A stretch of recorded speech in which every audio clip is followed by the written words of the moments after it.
The overhead press, the seated overhead press, couple of different options. If you've got a chair or a box or something that is at a comfortable position where your legs are bent at a 90-degree angle, you can sit on that.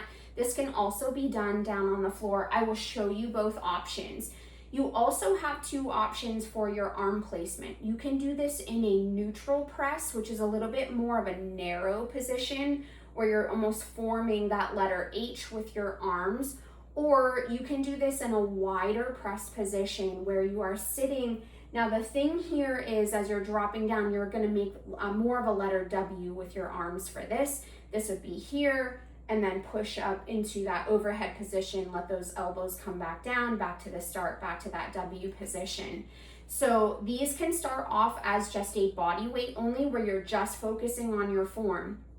Now, with the positioning of your body, one thing that I like to do is use your peripheral vision. You do want to be able to see your hands out at your sides. So if you're in this wider position, you should be able to see your thumbs. You should be able to see your wrists out of the corners of your eyes. You're going to push up and then slow lower back down. So what I want you to think about here is put your own tension on your body if you're doing these just as body weight. So force, squeeze those muscles, push up, and then slowly lower back down.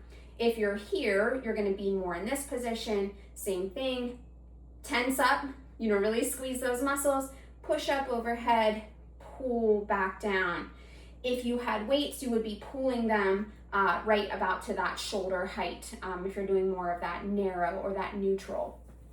Now again, what we're doing here, because you cannot necessarily tuck your hips specifically in this position, but I do want you to think about, as you're keeping those arms in that peripheral vision, that you're pushing up overhead, keeping your back nice and straight, being very careful that you don't arch your back, letting your rib cage open up. So you can do this if you want to do it one side at a time and just push that arm up, making sure that you're holding onto your rib cage and your hips, and everything is staying lined up in this position.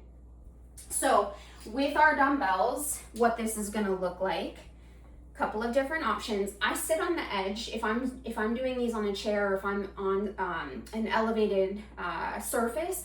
I typically will scooch my butt to the edge so that I'm right on the edge. So with my dumbbells, I'm starting here, I'm pushing up, and same thing here. My temples are right next to my biceps, so they're out in front of me just a little bit. And then it's a slow control lower back down. So we push up, slow control lower. Breath work here, you're gonna exhale, inhale, and then inhale, slow lower. If we're going more of that wider position here,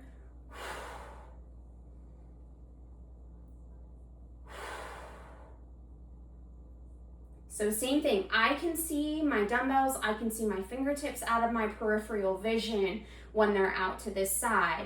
So they are slightly in front of you, whether you're doing more of that wider press or that narrow press. It's a little bit different. Everybody's got different range of motion and mobility within their shoulders. So you may find that the wider press feels better for you. You may feel that the narrow press feels better. If you start off with weights and maybe you go too heavy, or you have a very limited option in terms of your weights, you always have an option of alternating these presses. So if your weights are really heavy and you'd rather just focus on one arm at a time, you can push one arm up, slow lower back down, one arm up, slow lower back down.